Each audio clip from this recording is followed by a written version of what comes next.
Question number 1। अमेरिकी राष्ट्रपति Joe Biden ने उत्तर कोरिया में निम्न में से किसे विशेष दूत के रूप में नियुक्त किया है? शुहवुक, सुंग किम, हिमाशुद्दीन हुसैन, किम यो जोंग। तो इसका उत्तर हो जाएगा सुंग किम। यानी इनको जो है विशेष दूत के रूप में नियुक्त किया गया है। कहाँ का? उत्तर कोरिया का।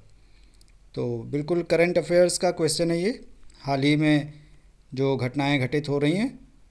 आइए इसके बारे में थोड़ा और जान लेते हैं। अमेरिका के राष्ट्रपति जो बाइडेन ने उत्तर कोरिया के लिए विशेष दूत के नियुक्ति का ऐलान किया। राष्ट्रपति बाइडेन ने दक्षिण कोरियाई राष्ट्रपति मून जे इनके साथ संयुक्त प्रेस वार्ता में कहा कि मुझे यह ऐलान करते हुए खुशी हो रही है कि राजनयिक सुंग किम अब उत्तर कोरिया में अमेरिका के विशेष दूत होंगे। तो अब हम चलते हैं अपने प्रश्न नंबर 2 पर।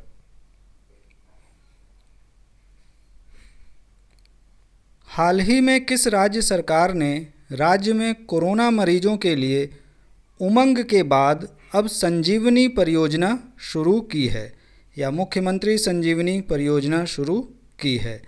तो इसका जो सही उत्तर हो जाएगा वो हो जाएगा हरियाणा। ये इसके बारे में थोड़ा और जान लेते हैं। हरियाणा राज्य सरकार में कोरोना मरीजों के लिए उमंग के बाद अब संजीवनी परियोजना शुरू की है। इस परियोजना में हल्के और मध्यम लक्षणों वाले कोरोना मरीजों की देखभाल तथा उन्हें उनके घरों पर ही इलाज की सुविधा मुहैया कराया जाएगा। संजीवनी परियोजना उन ग्रामीण क्षेत्रों में चिकित्सा देखभाल का विस्तार करेगी जहां वायरस की दूसरी लहर के फैलने और इस बीमारी के इलाज के बारे में जागरूकता कम है। यानी उन लोगों को जागरूक किया जाएगा। प्रश्न नंबर 3। परमाणु ऊर्जा आयोग के किस पूर्व अध्यक्ष का 23 मई 2021 को दिल का दौरा पड़ने से निधन हो गया है?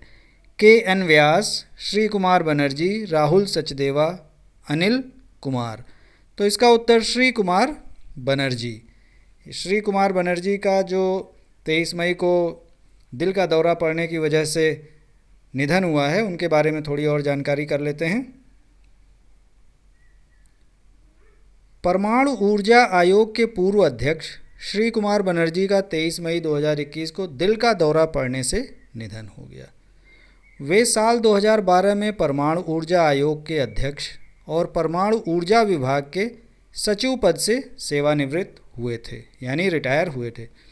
श्री कुमार बनर्जी का काम भौतिक धातु विज्ञान और धातु विज्ञान पर आधारित था। उन्हें कई पुरस्कारों से नवाजा गया। उन्हें अपने कैरियर में कई पुरस्कार मिले। इनमें साल 2005 में पद्मश्री और साल 1989 में शांति स्वरूप भटनागर पुरस्कार भी मिला है। तो ये प्रश्न भी काफ़ी पूछा जा सकता है कि 2005 में पद्मश्री पुरस्कार किसको मिला? तो उत्तर उसका वही होगा, श्री कुमार बनर्जी। प्रश्न नंबर 4। अंतर्राष्ट्रीय हॉकी महासंघ FIH के अध्यक्ष निम्न में से किसे नियुक्त किया गया है? मार्क कोड्रोन, अनिल कुमार सचदेवा, नरेंद्र बत्रा, कमल त्यागी। तो इसका उत्तर हो जाएगा नरेंद्र बत्रा। भारत के नरेंद्र बत्रा, देखिए भारत के, तो इसमें इंडिया का भी नाम काफ़ी आगे हो रहा है। भारत के नरेंद्र बत्रा को अंतर्राष्ट्रीय हॉकी महासंघ FIH के अध्यक्ष पद पर दोबारा चुना गया है। हॉकी की वैश्विक संस्था FIH की 47वीं कांग्रेस के दौरान बत्रा को लगातार दूसरे कार्यकाल के लिए चुना गया। भारतीय ओलंपिक संघ IOA के अध्यक्ष और अंतर्राष्ट्रीय ओलंपिक समिति IOC के सदस्य बत्रा ने अपने प्रतिद्वंदी बेल्जियम हॉकी महासंघ के प्रमुख मार्क कोड्रोन को कड़े मुकाबले में 2 वोट से हराया। तो ये भी जानना जरूरी है कि कितने वोटों से हराया। तो 2 वोट से उनको हरा दिया है। तो ये थी जानकारी अंतर्राष्ट्रीय हॉकी महासंघ के अध्यक्ष नरेंद्र बत्रा के बारे में, जो अभी हाल ही में चुने गए हैं।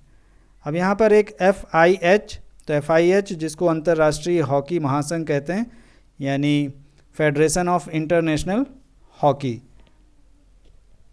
तो अब हम चलते हैं अपने अगले प्रश्न 5 पर।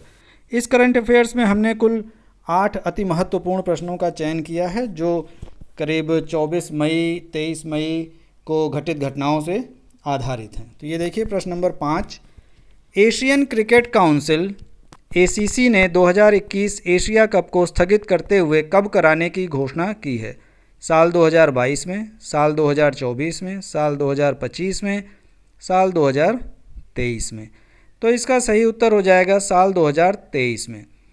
तो ये प्रश्न काफ़ी इम्पॉर्टेंट है। कभी कभी ये भी पूछ लिया जा सकता है कि कितने सालों के लिए स्थगित किया गया है।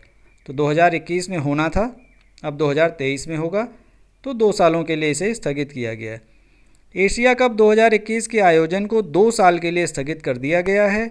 इसकी जानकारी एशियन क्रिकेट काउंसिल ACC ने दी है। ACC के मुताबिक एशिया कप 2021 का आयोजन 2023 में इसलिए किया जा रहा है क्योंकि पहले से ही 2022 में एशिया कप का आयोजन होना है। तो ये थी एशिया कप 2021 के बारे में जानकारी, और इसे 2 साल के लिए स्थगित कर दिया गया है। अब चलते हैं प्रश्न नंबर 6 पर। हाल ही में मोनाको ग्रांड प्री फार्मूला 1 की ट्रॉफी निम्न में से किसने जीत ली है? लुइस हैमिल्टन, सेबेस्टियन वेटल, निको रोजबर्ग, मैक्स वेरस्टैपेन। तो ये जो जीता है इनका नाम है मैक्स वेरस्टैपेन।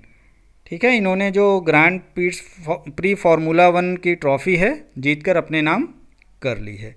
इनके बारे में थोड़ी जानकारी कर लेते हैं। देखिए यहाँ पर मैक्स वेरस्टैपेन ने 23 मई 2021 को मोनाको ग्रांड प्रिक्स में दबदबा बनाकर पहली जीत दर्ज की। इसके साथ ही उन्होंने अपने कैरियर में पहली बार फार्मूला 1 चैंपियनशिप दौड़ में शीर्ष स्थान हासिल किया है। रेड बुल के वेरस्टैपेन ने इस जीत के साथ 25 अंक हासिल किए और चैंपियनशिप तालिका में उन्होंने 7 बार के फार्मूला 1 चैंपियंस लुइस हैमिल्टन पर 4 अंक की बढ़त बना ली। तो ये 7 बार जीत चुके थे लुइस हैमिल्टन, इनको इन्होंने हराया है, उनके ऊपर 4 अंकों की बढ़त बना ली, और यह उनकी सत्र की दूसरी और उनके कैरियर की 12वीं जीत थी।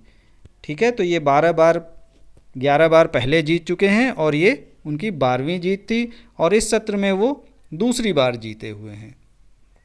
तो ये भी आपसे पूछा जा सकता है कि उन्होंने किसको हराया और कितने अंकों की बढ़त ली। तो 7 बार के चैंपियन जो थे लुइस हैमिल्टन, उनको हराया, और कितने अंकों से हराया? 4 अंकों से हराया। तो ये प्रश्न नंबर 6 हो गया है। अब हम चलते हैं प्रश्न नंबर 7 पर। हाल ही में किस राज्य के मुख्यमंत्री ने वात्सल्य योजना की घोषणा की है? बिहार, उत्तराखंड, झारखंड, असम। तो इसके लिए सही उत्तर हो जाएगा उत्तराखंड। उत्तराखंड सरकार ने मुख्यमंत्री वात्सल्य योजना की घोषणा की है। इसमें आपको बता दें कि जो बच्चे या उनके माता पिता, जो बच्चे अनाथ हो गए हैं कोविड-19 की वजह से, उनके देखरेख, उनके शिक्षा, उनके रोजगार और प्रशिक्षण की व्यवस्था 21 वर्ष तक सरकार करेगी। हाल ही में उत्तराखंड के मुख्यमंत्री तीरथ सिंह ने ये घोषणा की है कि अगर किसी बच्चे के माता पिता कोरोना की वजह से, कोविड-19 की वजह से एक्सपायर हो गए हैं और बच्चे अनाथ हो गए हैं, तो 21 वर्ष तक उनकी जो जिम्मेदारी है भरण पोषण की, खाने पीने की और शिक्षा की, रोजगार के प्रशिक्षण की, इन सब की व्यवस्था राज्य सरकार करेगी, मुख्यमंत्री के अंतर्गत होगा। तो अब चलते हैं हम आज के आखिरी और काफ़ी इम्पॉर्टेंट और महत्वपूर्ण प्रश्न पर। विश्व कछुआ दिवस कब मनाया जाता है? तो देखिए, विश्व कछुआ दिवस 25 मई, 28 मई, 23 मई या फिर 24 मई। तो विश्व कछुआ दिवस 23 मई को मनाया जाता है। अब फिर से वही बात है कि किसी भी दिवस को मनाने की वजह है कि भाई ये जो प्राणी हैं इन सब की ज़रूरत है हमारे पर्यावरण में, प्रकृति ने इन्हें बनाया है, और इनकी संख्या में जब कमी आने लगती है तो जो मानव हैं उनका ये फ़र्ज़ बनता है कि उनकी सुरक्षा की देखभाल या उनकी सुरक्षा की जाए। तो देखिए, हाल ही में 23 मई 2021 को दुनिया भर में विश्व कछुआ दिवस मनाया गया। यह दिवस प्रतिवर्ष 23 मई को कछुओं की घटती संख्या को देखते हुए लोगों में इनके संरक्षण के प्रति जागरूकता पैदा करने के लिए मनाया जाता है। कछुओं की विभिन्न प्रजातियों को बचाने के लिए अमेरिका के एक गैर लाभकारी संगठन अमेरिकन टॉर्टॉइज रेस्क्यू की स्थापना की गई। इस संगठन की स्थापना का मुख्य उद्देश्य विश्व भर के कछुओं का संरक्षण करना है। विभिन्न देश के लोग सन 2000 के बाद से ही कछुओं की रक्षा के प्रति जागरूक हो गए थे। वे कछुए की भी अपनी उपयोगिता है इस वातावरण में, इस पर्यावरण में, हमारे पारिस्थितिकी तंत्र में। तो अब हम चलते हैं कछुए के बारे में थोड़ी और जानकारी कर लेते हैं। देखिए, कछुओं की प्रजाति विश्व की सबसे पुरानी जीवित प्रजातियों में से है। वे कछुआ जो है सबसे पुरानी प्रजाति है और जितने भी जीवित प्रजातियां हैं उन सब में से ये लगभग 200 मिलियन पुरानी है और ये प्राचीन प्रजातियां चिड़ियों, सांपों और छिपकलियों से भी पहले धरती पर अस्तित्व में आ चुकी थीं। यानी इन चिड़ियों से, सांपों से, छिपकलियों से भी पुराना है ये, उनसे पहले इनका जन्म हो चुका था। दूसरा पॉइंट देखिए, कछुआ पृथ्वी पर सबसे अधिक दिनों तक जीवित रहने वाला जीव माना जाता है। तो ये बहुत बार प्रश्न पूछा गया है, सबसे अधिक जीवित रहने वाला प्राणी कौन सा है। रेंगने वाले यानी सरीसृप जीवों की श्रेणी में आने वाले इस जीव की उम्र लगभग 150 वर्ष से अधिक मानी जाती है। सबसे अधिक वर्षों तक जीवित रहने वाला कछुआ हनाको कछुआ था, जो लगभग 226 वर्षों तक जीवित रहा और इसकी मृत्यु 17 जुलाई 1977 को हुई थी। तो ये थे आज के टॉप 8 क्वेश्चंस और जो ये कछुए के बारे में जानकारी है वो बहुत महत्वपूर्ण है।